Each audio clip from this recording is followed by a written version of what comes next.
राधे राधे। जय श्री कृष्णा। आज हम सावन मास कथा में 29वें अध्याय की कथा सुनेंगे।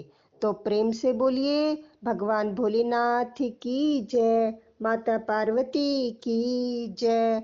भगवान सदाशिव बोले, हे सनत कुमार, अब मैं पहले कहे गए व्रत कर्मों के समय के विषय में बतलाऊंगा। हे महामुनि, किस समय कौन कौन सा कार्य करना चाहिए उसे सुनिए।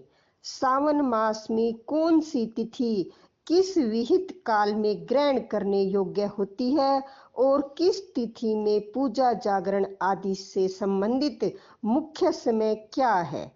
उन व्रतों के वर्णन के समय कुछ व्रतों का समय तो पूर्व के अध्यायों में बता दिया गया है।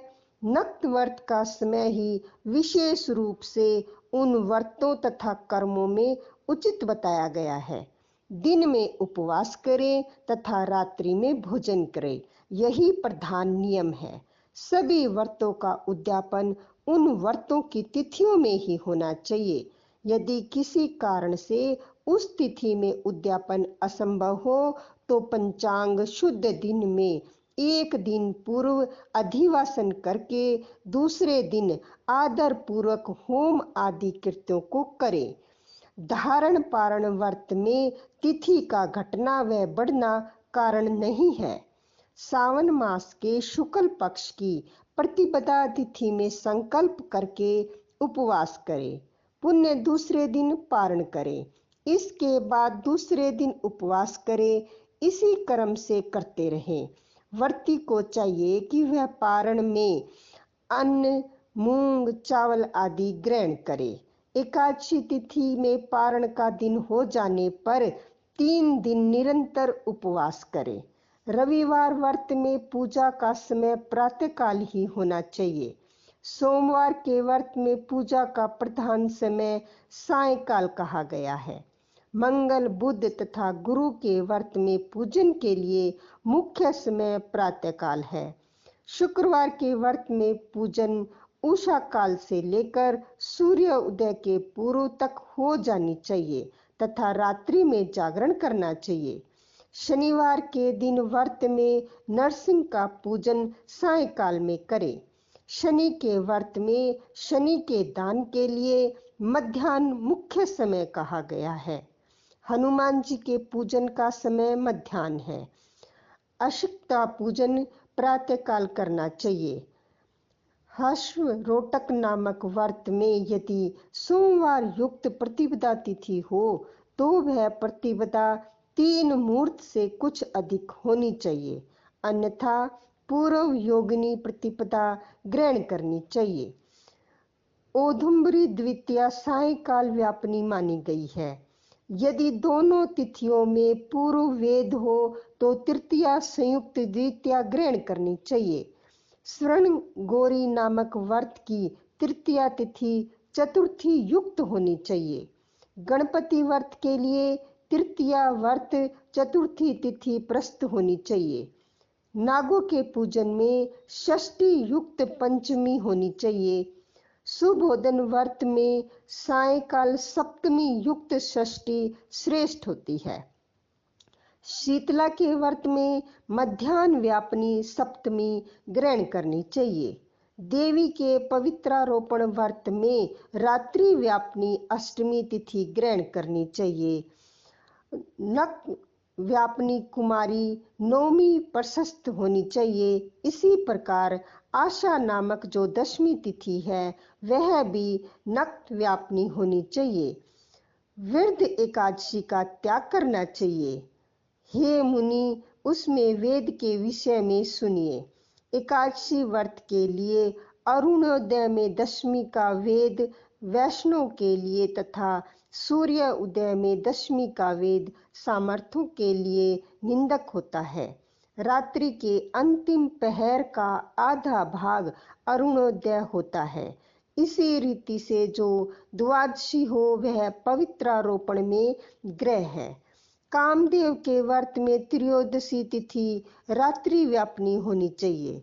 उसमें भी द्वितीय या व्योपनी त्रयोदशी हो तो वह अति प्रशस्त होती है।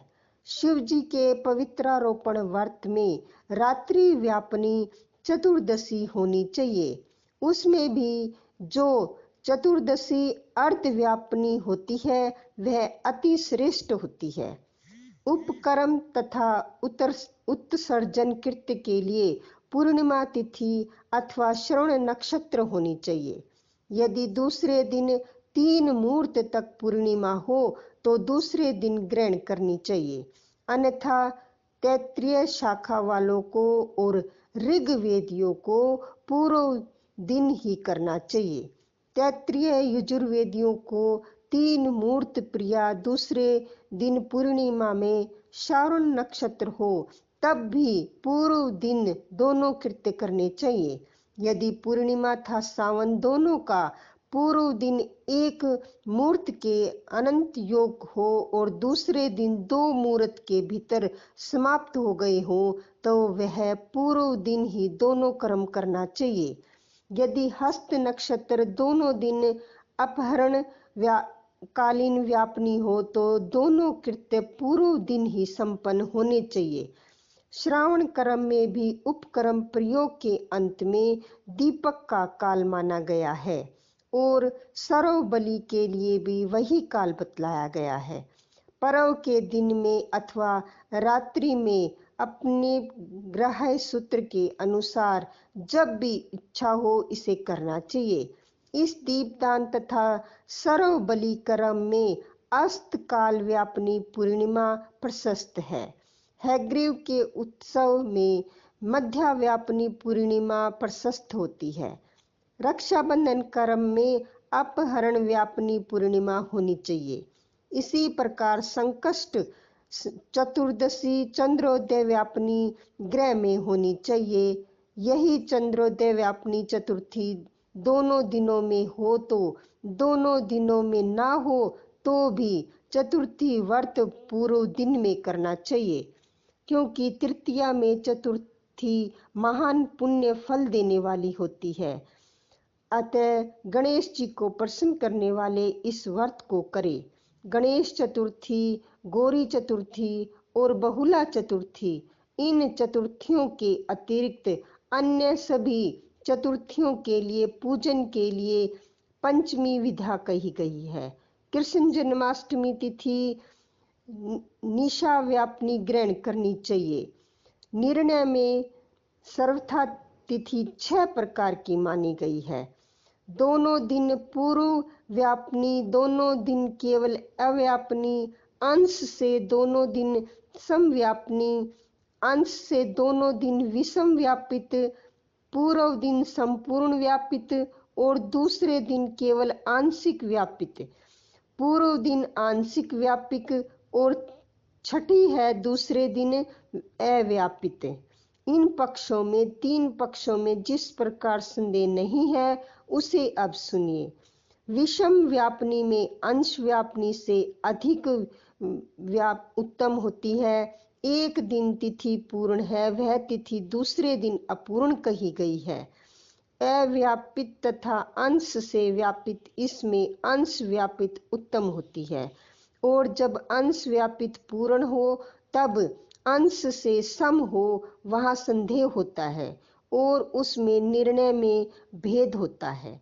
कहीं युगम वाक्य से, वार व नक्षत्र के योग से, कहीं प्रधान द्विय योग से और कहीं पारणा योग से जन्माष्टमी व्रत में संदेह होने पर तीनों पक्षों में प्रहग्रह होती है। यदि अष्टमी 3 पहर के भीतर ही समाप्त हुई हो तो अष्टमी के अंत में पारणा हो जाना चाहिए और उसके बाद यदि अष्टमी उषा काल में समाप्त होती हो तो पारणा उसी समय करना चाहिए। पिठोर नामक व्रत में मध्याह्न व्यापनी अमावस्या शुभ होती है और वृषभों के पूजन में सायंकाल व्यापनी अमावस्या शुभ होती है। कुशों के संशय में संग्रह काल यह दिन के 5 भागों में से दूसरा भाग होता है। व्यापनी अमावस्या शुभ कही गई है। सूर्य के करक संक्रमण में 3 घड़ी पूर्व का उषा काल पुण्य में मानते हैं।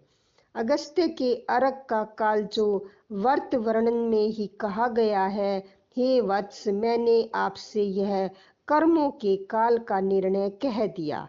जो मनुष्य इस अध्याय को सुनता है अथवा इसका पाठ करता है, वह सावन मास के सभी व्रतों का फल प्राप्त कर लेता है।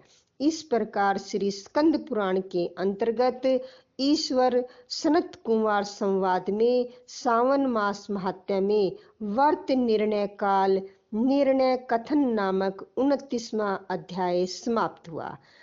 राधे राधे।